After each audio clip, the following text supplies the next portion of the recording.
welcome back everyone. Jason Hitchings here with Adept Defense, and today I'm going to get a little bit of time behind a VP9. So big thanks to Retro Firearms for hooking us up with this gun.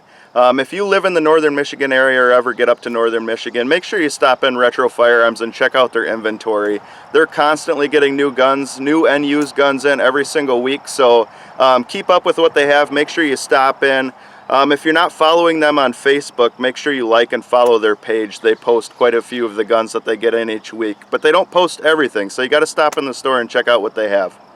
So quick story about a VP9. I was introduced to this gun about 2 years ago. I was at a training class. It was a vehicle CQB class with William Petty of Centrifuge Training, and a friend of mine that has taken several classes with me was also in that class. So before class we got talking to each other, and he was telling me that he had switched from Glock 19 to the VP9, and he was pretty committed and invested into Glock like I am. You know, multiple mags, multiple holsters, you know, all the stuff to go with it. His gun was customized kind of to his specs with slide serrations, press check serrations, sights. So he was pretty heavily invested into Glock. So for him to switch from that to a different platform, I thought, you know, was a pretty big thing. And for him, he said it was pretty simple. He just plainly shoots the VP9 better than the Glock.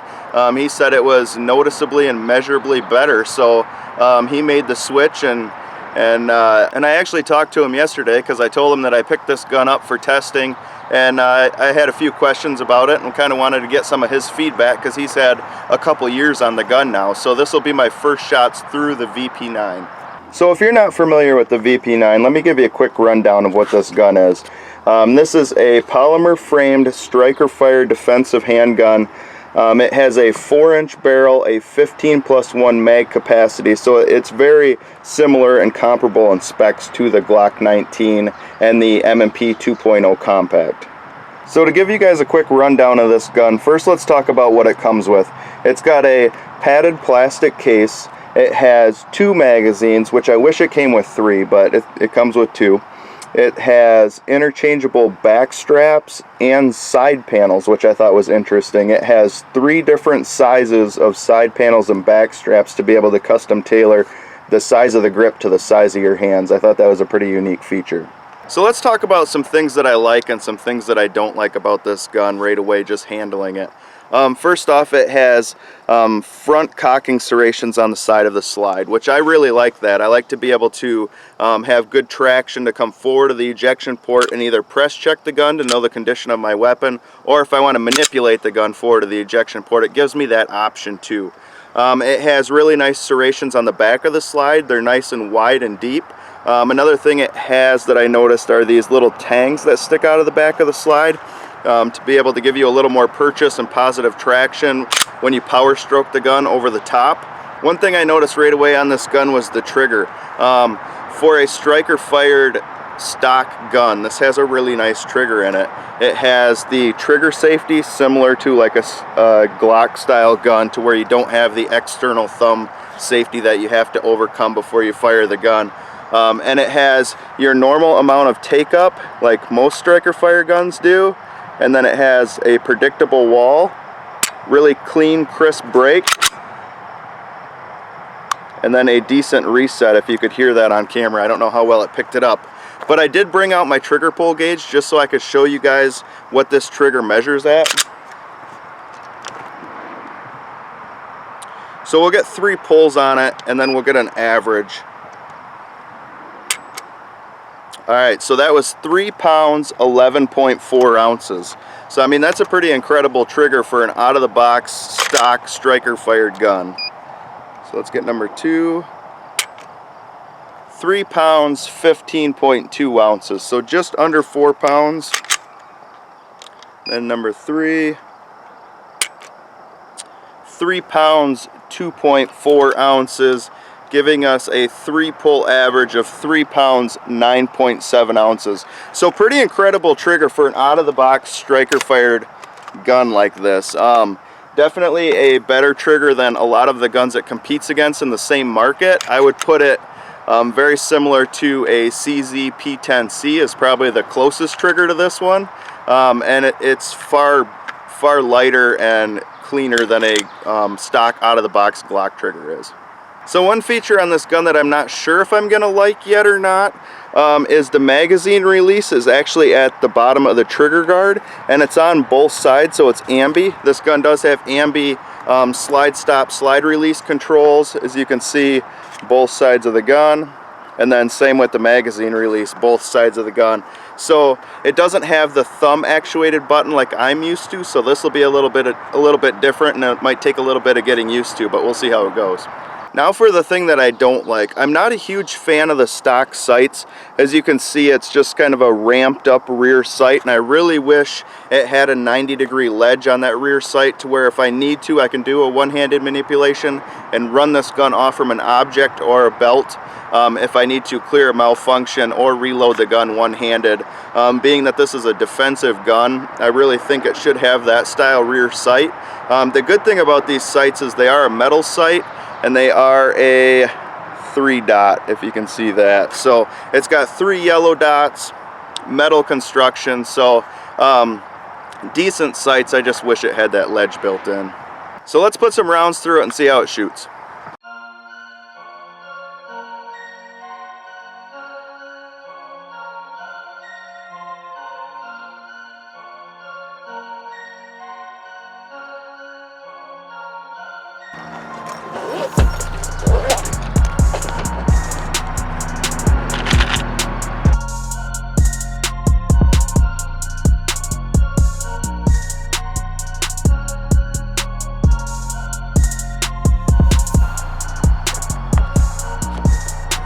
Alright, I've got a couple steel targets set up about 15 yards out, so let's see how this thing runs. This will be my first rounds through this gun.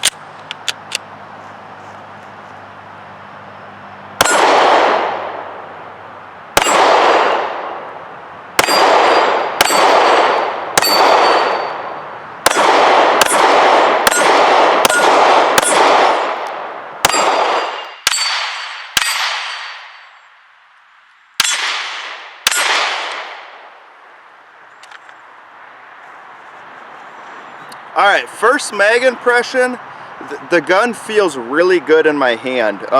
The way this grip angle is, and this gun actually has finger grooves in it, to where I don't like finger grooves in the Gen 3 and Gen 4 Glock because they really don't fit my hand very well, so I end up removing them on my Glocks. But the finger grooves and the contour of this grip is just much more natural, and it actually fits my hand. As far as hand size goes, I wear like a size large for men's gloves, so I have a pretty average hand size, and this gun seems to fit really well. It points really naturally as far as being able to acquire that sight picture pretty quickly, and the recoil impulse feels pretty decent. I mean, the sights seem to return back to target. We'll do some faster shooting cadence and stuff and see how that goes.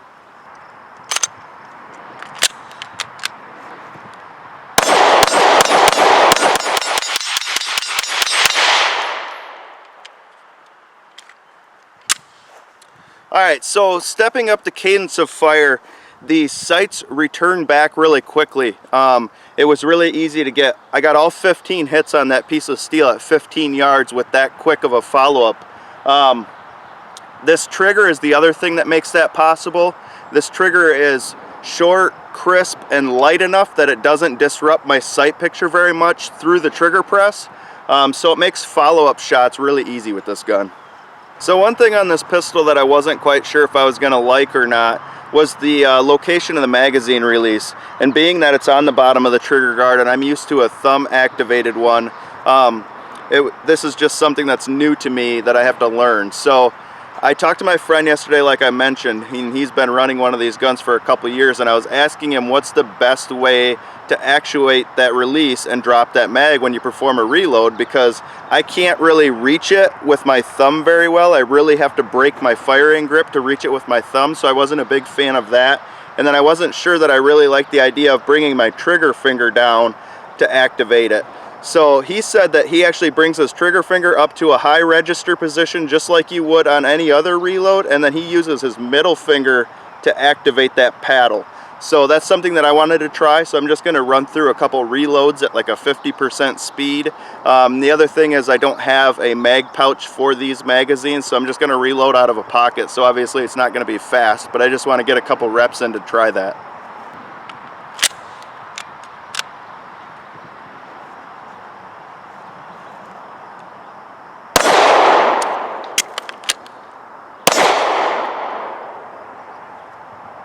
Alright, let me set that up. That felt pretty okay. I mean, obviously it's different than what I'm used to, but it felt pretty efficient. So let me grab this mag and set this up again. I'm just staging the spare mag in my pocket to where I'm able to access it.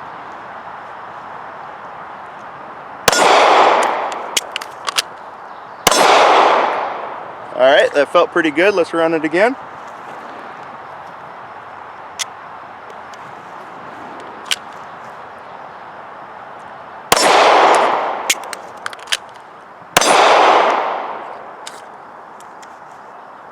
Alright, let me clear this gun out. Alright, so with a little bit of practice, I think I could get used to that magazine release style.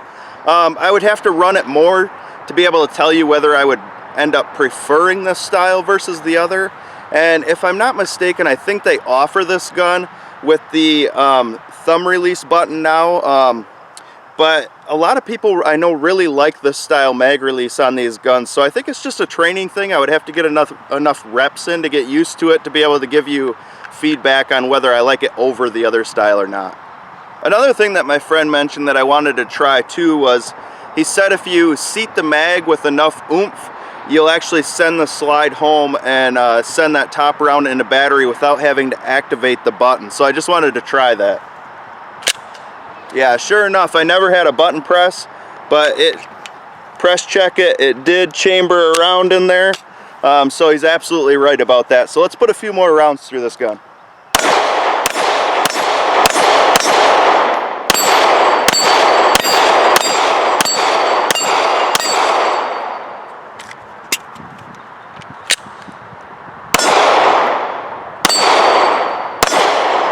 So that reload that I just performed, I did not activate the slide stop, slide release button, and just by seating that mag firmly, the slide did go home on its own. So it's kind of like the old Gen 1 M&Ps were pretty known for that. And that's not necessarily something that you want to always count on. You may have to activate it if you don't get a firm enough press to where it sends the slide home, but just something I wanted to try and something I wanted to mention to you guys.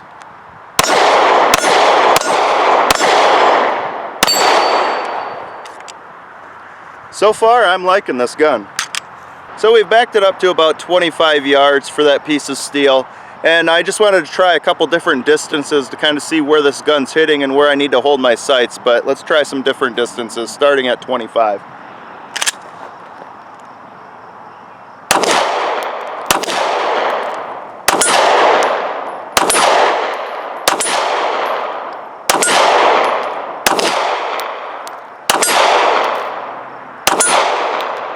Alright, with these sights, it seems to be pretty much a combat sight picture. You put the front dot on where you want to hit. It's not necessarily at the top of the post. So I played a little bit with a couple different holds with these sights, and that seems to be what it's at 25 yards. So let's back it up.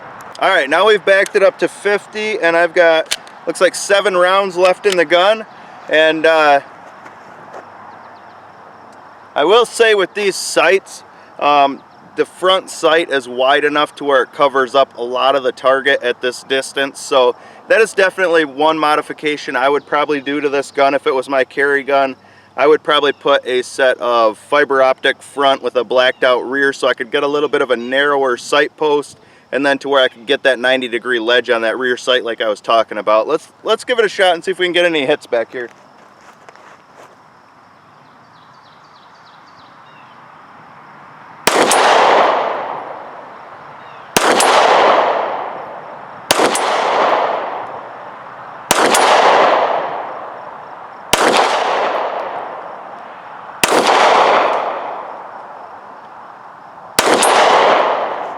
Alright, 5 out of 7, not great but not too terrible for as much of the target as that's obscured by that front sight.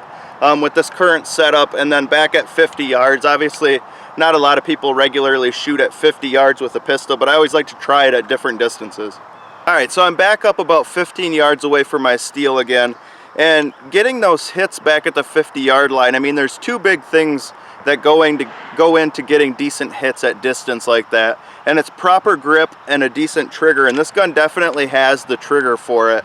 It's light enough and it's crisp enough and it's very predictable. I don't think that it's too light for concealed carry.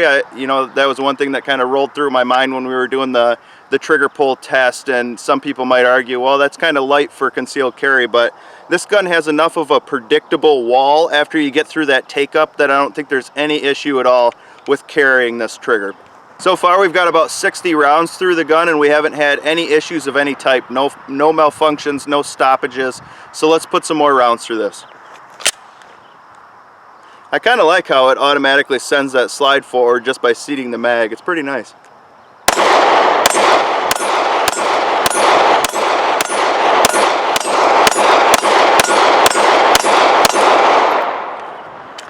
And the gun just points so naturally, and with proper grip and recoil control, it just returns to zero every single time.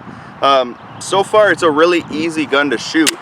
One thing that I didn't point out that I should probably mention is on the back of the slide there, as you can see, it does have an indicator to know whether the striker is back in the cocked position. It's not something that I really look for as far as features on a gun, but it's got it, so I thought I'd mention it. So I don't want to stop now, so let's keep this rolling.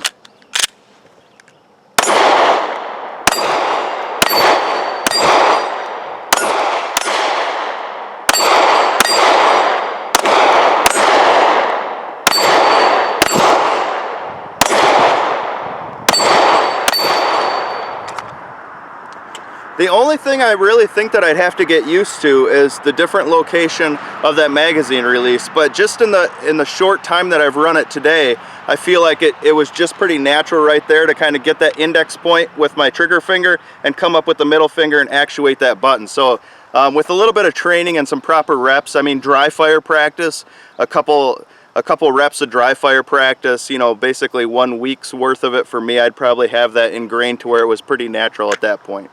So one thing we haven't done yet is try shooting this one-handed. So I'd like to run through one mag with primary hand and then one mag with support hand only. It's something I try to incorporate with all of my range sessions, is at least hit a little bit of one-handed shooting practice.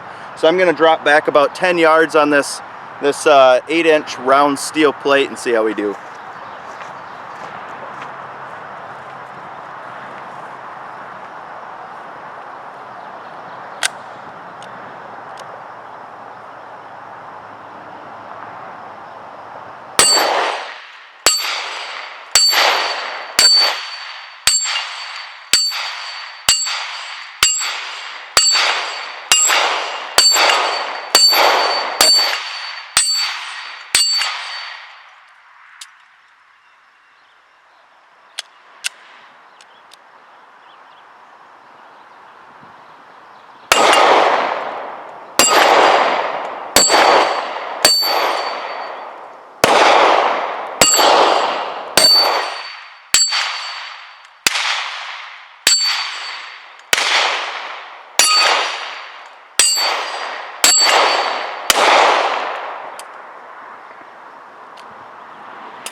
Alright, so that's exactly why we need to incorporate more one-handed shooting. I did find strong hand only, but support hand only, I dropped, you know, a handful of rounds there. And I haven't been able to shoot a whole lot of support hand only practice since I dislocated my left thumb. So that's getting to the point to where it's healed up to where it's almost pain-free at this point to be able to shoot that way. So it's one thing that I just want to incorporate with all my training sessions, so I thought I would throw it in this too. Alright, so I've got the last 15 rounds here out of the 150 that I brought. So far we've had zero malfunctions, zero issues of any kind. It's ran great. But I wanted to kind of give you guys a side view to be able to see how this gun tracks under recoil and how it returns to zero so well every single time when you shoot this at a pretty fast cadence. And I really like how it just sends that round into battery every time without having to activate the button. All right, here we go. Keep an eye on the gun and just watch how it returns to 0 every time.